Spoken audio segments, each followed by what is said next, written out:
Class 12th English CBSE का एक poem है keeping quiet. My dear all, जब आप पूरे पोएम को देखोगे, पूरे वीडियो को देखोगे, पूरे पोएम को समझोगे, बिल्कुल आपको समझना बहुत ही इजी होगा। कुछ कमेंट मुझे ऐसे भी मिले जो कि बताया कि स्टूडेंट्स ने कि आप सर हिंदी में भी एक्सप्लेन कर दीजिए तो बेहतर होगा स्टूडेंट्स को समझने के लिए। My dear all, I will say clearly that if you if you want to explain in Hindi, it's okay. But you know very well you have to write in English. आपको English में ही right करना है। सो मैं हिंदी में explain कर देता हूँ। Okay, no problem. But anyhow you have to improve your writing skill so that you will be able to write in English. Okay, so ये जो पोएम है यह है keeping quiet quiet and by Stephen Spender के द्वारा return है, यानी poet name जो है स्टेफन स्पेंडर है।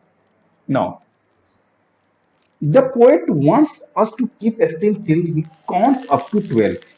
He counts, वो गिनती करता है 12 तक। Okay, and for once let us not talk in any language on this earth.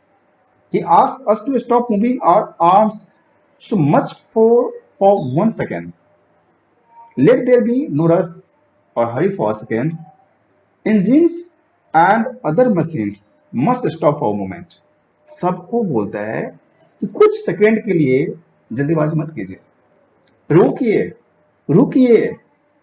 Machine हो या इंजन हो, मस्ट स्टॉप फॉर मोमेंट, कुछ क्षण के लिए जरूर रुकना चाहिए। That moment will be a fascinating moment for all of us, and then all of us shall enjoy the sudden strangeness of the moment together.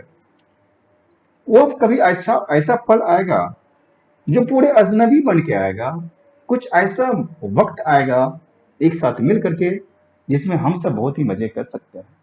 तो हमें हमेशा चलते हुए रहना चाहिए। उस चलती हुई घड़ी में जो 1 से लेकर 12 तक जाती है, उसमें कभी ना कभी हमें रुकना भी चाहिए। The poet wants that fisherman would not harm the whales in the cold sea of polar region. यदि पोलर रीजन्स की बात करें तो वहां पर जो व्हेल्स है, fisherman would not harm the whales. Even the man gathers salt with his own hands must take care of his hurt hands. उसके हाथ तो बहुत प्यारा होता है हर इंसान का, और जब उस समय वो जब सॉल्ट गैदरिंग करता है, इकट्ठा करता है, देन भी उसे अपने ही हैंड्स का ख्याल भी रखना चाहिए। All kinds of wars must be stopped at once. जितनी भी लड़ाइयां होती है, युद्ध होती है, उसको भी एक बार जरूर रुकनी चाहिए। The green Wars against the environment wars with poisonous gases and wars with firearms must be stopped now. Wars कैसा भी हो, कैसा भी युद्ध क्यों ना हो, या तो एनवायरमेंट को बेहतर बनाने का हो, पॉइजनस गैसेस की वॉर्स हो के साथ वॉर्स हो, फायर आर्म्स के साथ हो, सबको एक बार मस्ट है रुक जाना चाहिए। यानी कहीं ना कहीं ठहराव होना चाहिए, रुकाव होना चाहिए, रुकावट होनी चाहिए।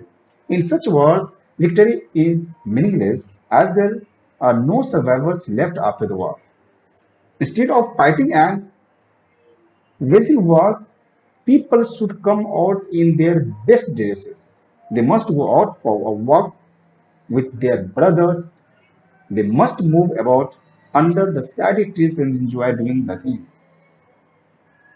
The poet does not want that we should confuse stillness with total inactivity.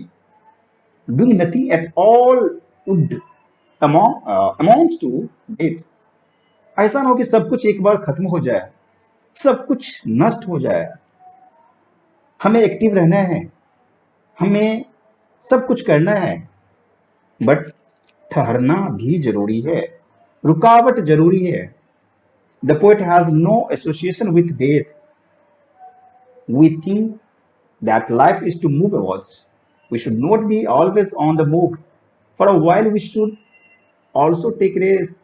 Yes, उसी बीच में जिसमें हमें आगे बढ़ते चलते जाते हैं, उसी में हमें कुछ पल के लिए रुकना भी चाहिए। A long silence can do us a lot of good. ये जो साइलेंस है, बहुत लंबे समय तक जो साइलेंस रहती है, can do us a lot of good, बहुत कुछ अच्छा ही ला सकता है। Men become sad when they fail to understand themselves. इंसान तो खुद अपने आप को समझ भी नहीं पाते कभी कभी जब वो फेल हो जाते हैं.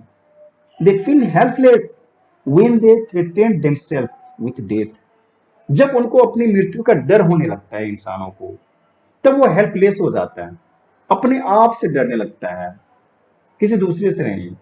A long silence can soothe our feelings and help us in removing this sadness. वही जो लॉन्ग साइलेंस है, ये मुझे कहीं ना कहीं हमारे फीलिंग को और मुझे हेल्प कर सकता है कि हमारे अंदर जो उदासीनता आ जाती है उसे दूर करने में, सैडनेस को दूर करने में. My dear all, I will say clearly, I will clear. Poet यहां बताया, poet gives an example to illustrate, एक एग्जाम्पल भी बताने के लिए दिया जो कि आप बहुत अच्छे समझ सकते हो. The idea that stillness does not mean total inactivity. शांति का मतलब ये नहीं कि आप एक्टिव नहीं हो. टोटल इनएक्टिविटी आपका मतलब ये नहीं होता है कि आप शांत हो गए हो. The earth can teach us a lesson. ये अर्थ जो धरती है वो भी मुझे एक पाठ पढ़ा सकती है. When everything seems dead the earth remains alive. सब कुछ खत्म हो जाएगी लेकिन ये अर्थ अपने आप में जिंदा रह सकता है.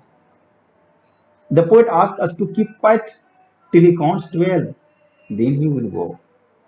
पोएट हमें कहता है keep quiet till he counts twelve, then he will go. यानी पोएट यही कहता है कि हमें रुकना चाहिए, रुक जाना चाहिए, फिर आगे बढ़ना चाहिए और हमें सब कुछ करना भी चाहिए बट रुकना चाहिए. यस माय डियर, बहुत अच्छे मैसेज पोएट के द्वारा दिया गया. Thank you so much.